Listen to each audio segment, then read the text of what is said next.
As you said earlier, that we are not human beings having spiritual experience, we are spiritual beings having human experience. It's a very powerful statement to make, and it's very intriguing. But what does it mean? What do we mean when we say this?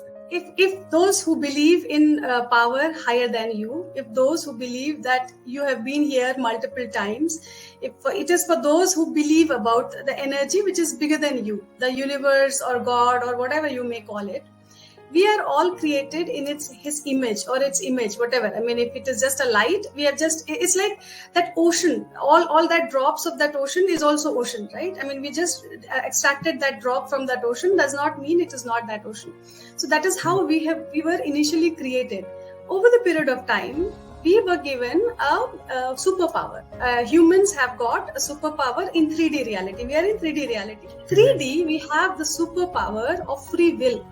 So you can exercise your free will, and no divine power, no God, no universe, nobody will override that. That is your superpower. So by using that superpower, what we do is, sometimes we create jealousy, sometimes we create anger, sometimes whatever we create ourselves, right? So this is how we create ourselves. And then we die. At some point of time, we die. And we carry these heavy energies with us. So idea is to always stay light, always stay that ocean, not now don't become that dirty water in the pond. You have to stay that ocean, that purity has to be there. So you come back again. You have been given hundreds and thousands of chances to come back and clarify your things, whatever you just lost in the process. And every time we use our free will to do things. And when there is a time when multiple times when you repeat the cycle, you realize that enough is enough. Now I need to sit back and think what is happening around it. Why am I here again? Why is the cycle repeating itself? That is the time you realize that you are more than just a human. You are having, so you might be having that experience as well. I mean, even if that consciousness is not there, I'm sure you might agree on that there's something which is talking within you. There's something which is telling you what is right, what is wrong. There's something which is guiding you all the time. Sometimes it is very conscious, sometimes it is intuitive. You don't know from where it is downloaded in your head, but that information is there with you. So those are our teams. Those are our energy system, which helps us all the time at all times. So when a soul enters a body, I mean, if again I'm saying if I can go into this detail, when a soul enters the body, soul anchors itself with the body, and slowly by each passing year, one chakra at a time gets activated, and each chakra anchors us to the human reality. So like root chakra is the first one. It anchors us to our 3D reality. It is like a funnel looking downwards. So it anchors us. It is our survival chakra. It is our ancestral chakra. It is the place where fear comes. It is the place where our bone comes, where our blood and bone and all those things are formed. Our structure is formed. So this is how one by one this gets activated. All chakras get activated, and by 7 years you have all chakras in place. And now how you behave with others outside world defines what kind of a personality you're developing now. And then you go out and interact with people, and then you have different experiences. Then you say, I don't like it, I like it. So those are the things you experience. So for chakras, I give a very simple example. It's like your soul is like you the driver, and car is your body.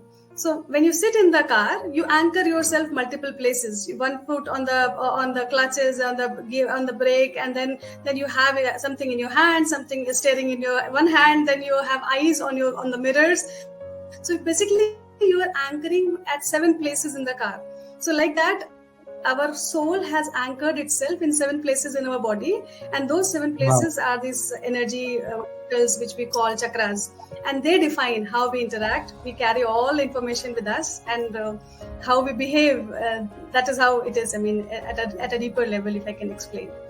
A lot of times in psychology, we're told that that for the first 5 to 7 years is where 95% of our development happens. And this also kind of relates to that, right? That even in energy formats, it's not just about physical development. Even in the energy development, the first 5 to 7 years are very critical. We have actually 3 kinds of energy in our body.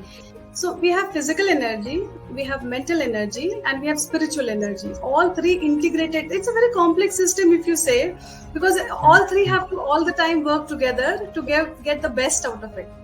With physical energy, we have strength, endurance, and flexibility.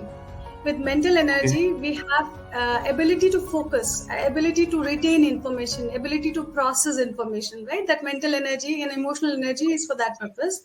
And spiritual energy is how we interact. That's what I said. Even before you reach the meeting, you have started interacting. That is your spiritual energy.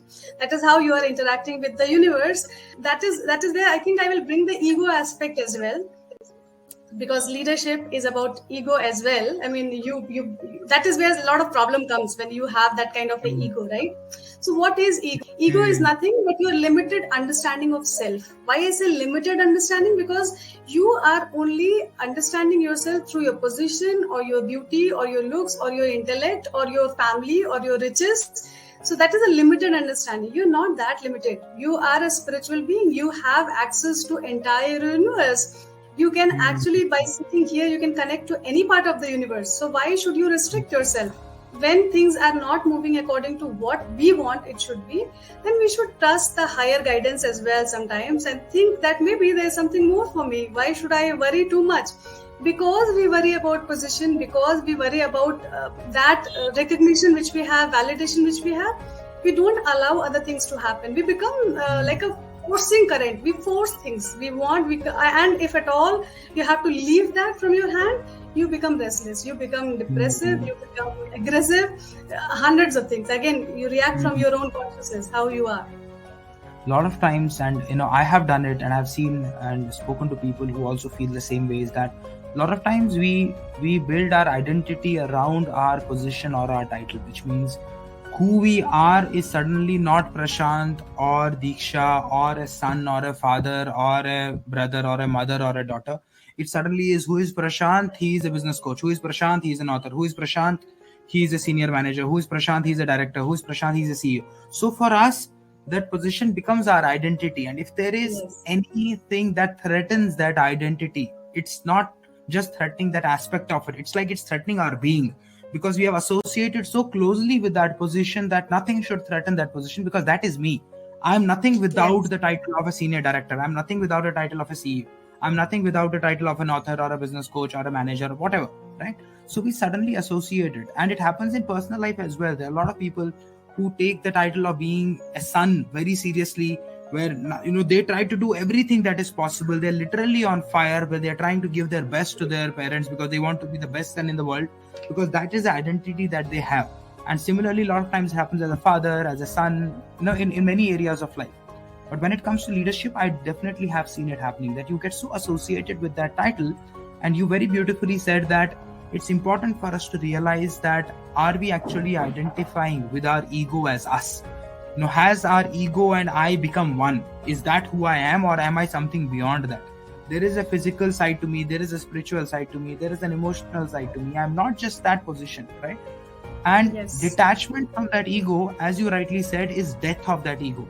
And death of that ego is what will let your soul evolve. So you, as a leader, as a person, or any role that you're playing in your life at that point of time, you will get better at that, because you will be more evolved as in soul.